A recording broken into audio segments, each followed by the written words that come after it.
Hi, it's Dr. Noel Williams, November 6, 2021, COVID update. I'm going to go over boosters again today. Big shout out to Alan and Alex in Germany, if they're watching this. Hope you guys are great. So the COVID update is numbers are continuing to go down here, a little bit more bump up in Europe again and now in China, but we'll just have to see what happens with that. So I'm going to replay the booster stuff, but I have to, in order to replay the booster stuff, I want to go through again the basis of everything with vaccination and COVID.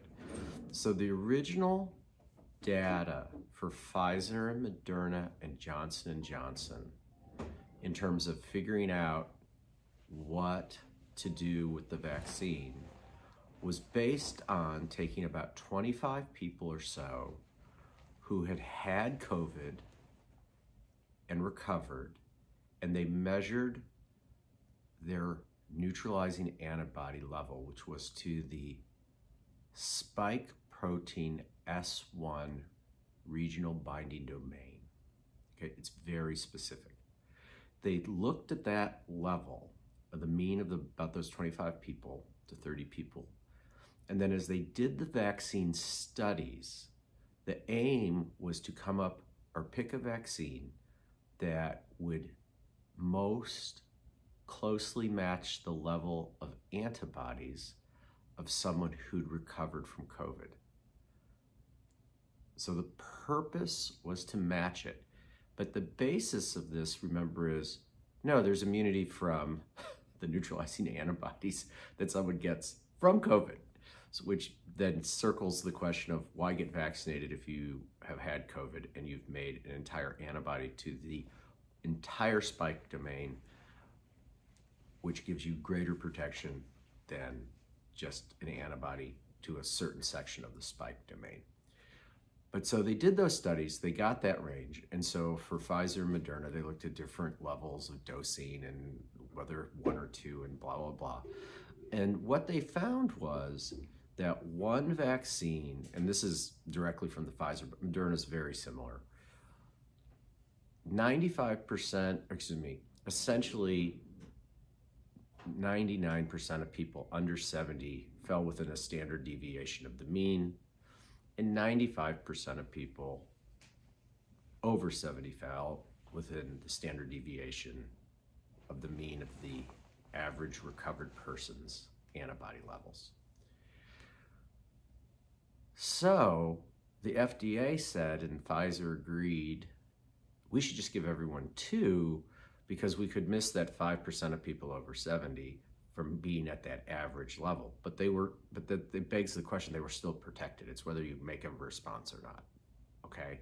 That's what's important. So really, for essentially 99 to 100% of people under 70, you only needed 1, and 95+% of people over 70 only needed 1. But everybody got 2. So that was your booster. You already got a booster. So then we jump forward to the whole booster concept. The booster concept of giving the exact same thing a 3rd time that doesn't directly affect Delta or cover for Delta, since it's a true new mutation. There's no data supporting that it impacts it. You look at the people at the FDA who were in charge of that, and when they started to say, we're going to do the booster, even though the advisory committee said no, and Rachel Walensky, the head of the CDC, said, well, I don't care about what the scientific expert says, we're going to do it. What did the 2 people at the FDA in charge of the program do? The 2 doctors, they resigned. And then they published an editorial in the journal Lancet, which is an English medical journal that's very prestigious, with some other authors saying that there's not necessarily the science to support boosting in patients, 1.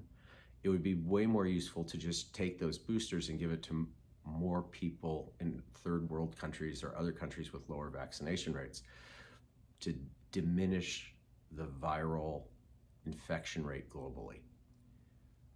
So what has happened is we are promoting boosters that are unnecessary. There's no scientific validity when we already got a booster. So it makes no sense. And then it rolls into the whole problem of, is the vaccine completely safe? No, it's not, okay? Is it reasonably safe? Yes. For me, as a 57-year-old man, the original vaccination gave me about a 50,000% reduction in morbidity and mortality for COVID. It's incredibly, it would have been, and I'm not criticizing people who, I don't mean this as a criticism, it's just intellectually, it would have been incredibly stupid of me not to get the vaccine, understanding that. And then when you look at Delta, it gives at least approximately a 5,000% reduction in morbidity and mortality currently still for me. So that's a change, but it's still really, really effective. So when you start looking at groups, you want to look at the risk-benefit ratio for vaccination. So when the best data in kids, and again, this is a parent decision. It's not my decision. I'm just giving data.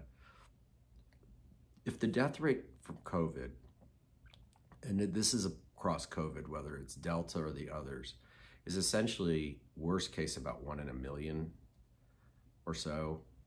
And the adverse event rate is 1 in 10,000 minimally for cardiac events. And there's going to be some who die from that. 100 cardiac events is not a small event, and whether it's 50 or 100, whatever, that's a huge difference in things. And there's other associated complications, but they just don't get reported. The vaccine adverse event reporting system is non-functional on purpose. So that's where we are on boosters. Doing a booster isn't necessary for the vast majority of people. Who have I had get boosters in the practice? I've had people who had immunocompromised status. So either they were getting chemo, they had documented immune problems either with their B cells or T cells. We've checked antibodies and seen that they had usually none. And I've referred them to an immunologist, and when that's been confirmed they didn't have the immunity, we've then proceeded with a booster. It is a very, very special subgroup.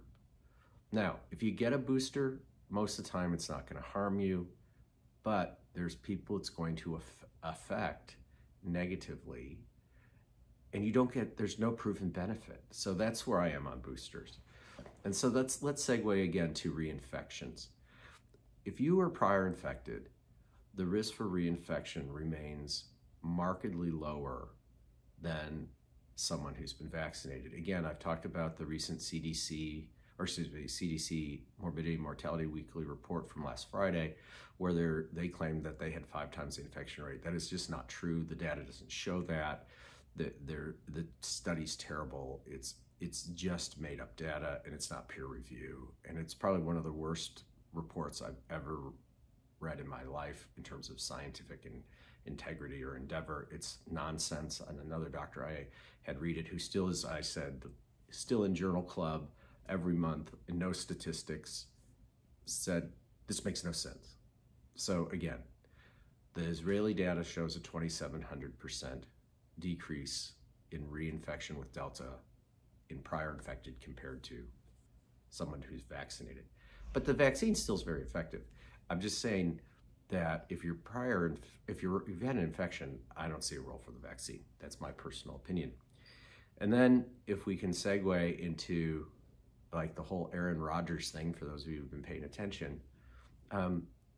So he didn't get vaccinated. He was doing an immune modulation, which is actually really effective because this is a disease of nutritional deficiency and really poor health for the most part, with occasional exceptions. So he wasn't honest. Well, and that's a bummer, but how can anyone be honest anymore? If you were a scientist who's been honest, you've been excoriated and you're canceled. If you're an academic, you're like Harvey Risch at Yale, who's been treated like horribly by his own faculty because he said, no, the hydroxychloroquine data is excellent. You look at everyone who's written papers about ivermectin, which actually works and is the total bomb. And let's talk about Scott Gottlieb, the former FDA director, who's I think on the Pfizer board, who publicly said that the new Pfizer drug, which is basically mostly ivermectin, is going to reduce hospitalization and death by 95%. Oh, hey, G-Man, I'm on doing a video, so just a second. That's Gideon. I'm doing a video for a sec, okay? So when you look at that data, see, real life here, and it's Saturday, but I have my scrubs on because I actually had to go to the hospital today, which doesn't happen that often to see a patient. So when you start looking at the patterns, the booster's baloney. But that, again, that's my opinion. There's other people who are going to disagree with me, but that's where I'm coming from. I hope this helps people. But the Aaron Rodgers thing, he didn't want to get the vaccine. I respect people who don't want to get the vaccine. They've lied so much about vaccine safety that it can cause you to be hesitant. So, but speaking of that was Gideon, and he got his second Moderna vaccine today. But we have him on baby aspirin because I think that's prudent, and he's constantly on fish oil and on vitamins to help his immune system. But I don't think you should really get the vaccine if you're not on fish oil or at least some baby aspirin. But again, that's my personal opinion on it, because when you get the vaccine, which no one talks about because your gamma interferon goes up. The gamma interferon is procoagulatory, and that's one of the causes of the increase in microvascular coagulation in the people who get COVID and then major coagulopathies. So you have a correlate. We know what the mechanism of action is with COVID for clotting, and we see some of those exact same parameters going up with the vaccine. And then there's clearly people getting cardiac events and blood clots from the vaccine. Again, isolated.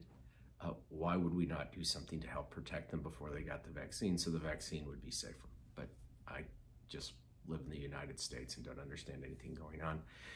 So that's about it. Kim, anything else I needed to mention? No? So hey, take care, good luck, and be safe.